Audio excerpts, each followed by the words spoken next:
Hello, welcome to third grade. I am your teacher, Mr. Ritenour.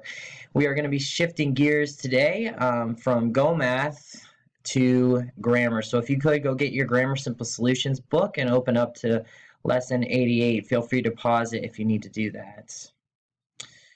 All right, now before we begin today's lesson, I want to give a shout out to Wiley and Jacob, who both celebrated their birthdays. Jacob's was yesterday and Wiley's was on Monday. Happy birthday to you two. I did not forget the birthday wax. As soon as we get back to school, they will be waiting for you. All right, folks. Well, let's dive right in here since we don't have very long together. So, lesson 88.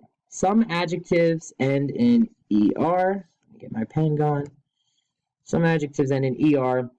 But sometimes we can't add ER to the end of a word, right? So instead we have to use more in front of it.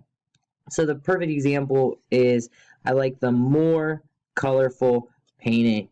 If you said, I like the colorfuler painting, you would sound silly and you'd also be grammatically incorrect. All right, so keeping that in mind, which is the correct form of the adjective? The green team had a difficulter practice yesterday, or the green team had a more difficult practice yesterday. Well, obviously this is not a word, difficulter. Chances are, folks, 9 out of 10 times in the English language, if it sounds wrong, it is wrong. Now, there are exceptions, but 9 out of 10 times, if it sounds wrong, it's probably not right. So the answer is more difficult. All right, so let me scroll down. Number 2, the root word ject means throw. So I immediately think of eject, like out of a cockpit of an airplane. It's whenever you're thrown from the airplane, hopefully with a parachute. So what do you think the underlined word means? Emma rejected all of the boys' suggestions for recess games. Emma, you don't know what you're thinking. Anyway, ject means throw. So we're looking for some version of throw, through, whatever, probably in our definition. So does rejected mean thought about? Probably not, but we'll keep an open mind. Rejected means threw out. Well, I see the word through here, so I'm thinking through out might be it, or love. Well, love really doesn't have anything to do with the word reject, and thought about doesn't really either. So I'm thinking my best answer is throughout. Let's plug it in and see if we're right. Emma threw out all the boys' suggestions for recess games. That makes sense, and that's what rejected means. So very silly, Emma. Boys have great suggestions for recess. Usually it involves hurting each other, but still, those ideas can be fun too.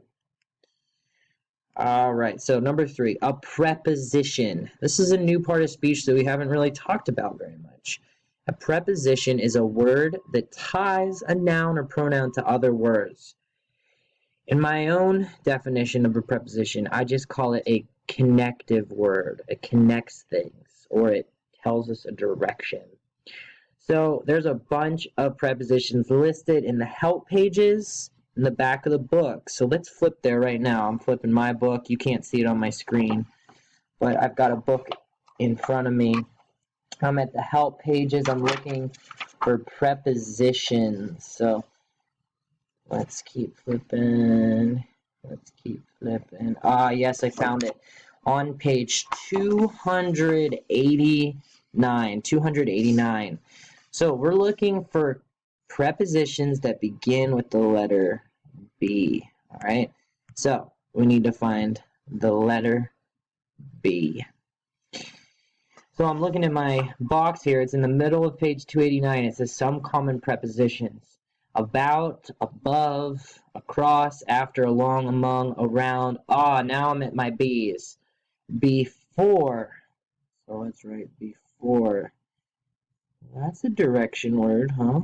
Before I eat all the food in my house, I need to remember that the grocery store might not have any. That's just a coronavirus joke for you. Behind. There's another one. Good. and below. These are all connective words. So before, behind, below. Some other ones on that list are beside, between, and by. Not like bye as in goodbye, or bye bye bye like in sync. If you don't know what I'm talking about, ask your parents. But by as in this was written by Mr. R. Okay, number 4, fill in a conjunction. We love conjunctions to make a compound sentence. So we've got 5 different conjunctions. Which one makes the most sense? I forgot my lunch today. Blank, I had to get a peanut butter and jelly sandwich from the office. Well, and kind of makes sense, but it's not the best answer. Because really only works whenever you're trying to explain something. I forgot my lunch today because I had to get a peanut butter and jelly sandwich from the office. I think there might be a better one. I forgot my lunch today, or these are not options. I forgot my lunch today, but that's not an exception. I forgot my lunch today, so I had to get a peanut butter. That makes sense. So tells us why. Perfect. All right, let's see if I can scroll down here. All right, last question. Underline the adverb. Remember, adverbs describe verbs. They tell us how or where. The new puppy sleeps inside. Where is the new puppy sleeping? Very good, Emily Popovich. Just kidding. But I know Emily is paying attention, so good job. The new puppy sleeps inside. Inside tells us where. All right, so bear with me here. I need to pull up a new page. All you have to do is look at the other side. Yes, here we are. Let me zoom in a little bit. Zoomy, zoomy, zoomy, zoomy. Zoomy, zoomy. Oh, erase. Clear. Clear. I feel like a doctor. Clear. Uh-oh. If you start hearing Campbell screaming, I hear him in the distance.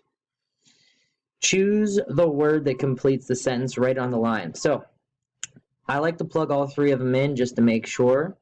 Let's start with beautiful. Jennifer, beautiful, all her supplies on the first day of school. Get rid of that one. Jennifer brought all her supplies on the first day of school. That sounds right. So I'm just going to circle it. Jennifer earthed all her supplies. Wow, they didn't even give you an option that was somewhat challenging. Brought. Jennifer brought. Good for you, Jenny.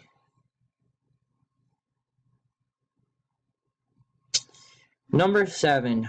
Choose the word that means the same as the underlined words. Rewrite the new sentence on the line. So let's look at an example here because I'm not really sure what they want. It says, choose the word that means the same as the underlined word. Rewrite the new sentence on the line.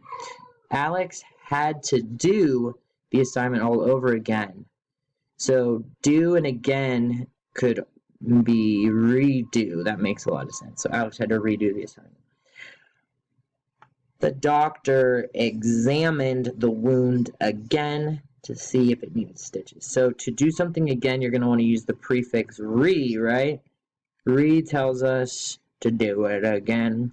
So to examine it again would be re-examined, reappeared, or reused. Well, appeared and used aren't the word examined, so the only one that makes sense is re-examined. Now we need to rewrite this sentence. It's not just enough to circle the answer.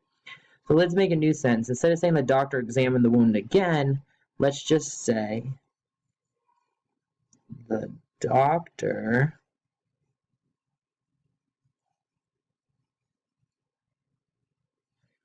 what's that, Willow?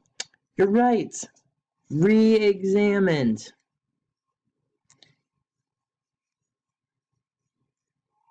Hopefully I don't sound like a crazy person calling on students that I don't even know are working on this. The doctor re-examined the wound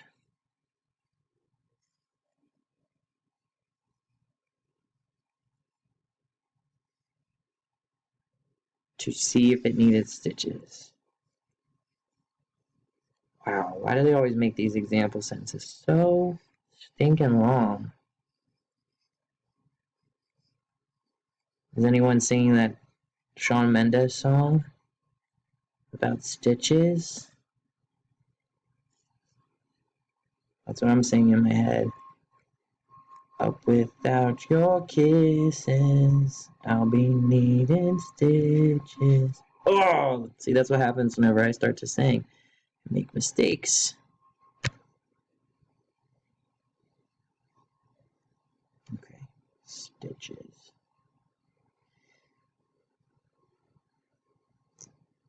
Period. Okay, whew. That was a struggle for me.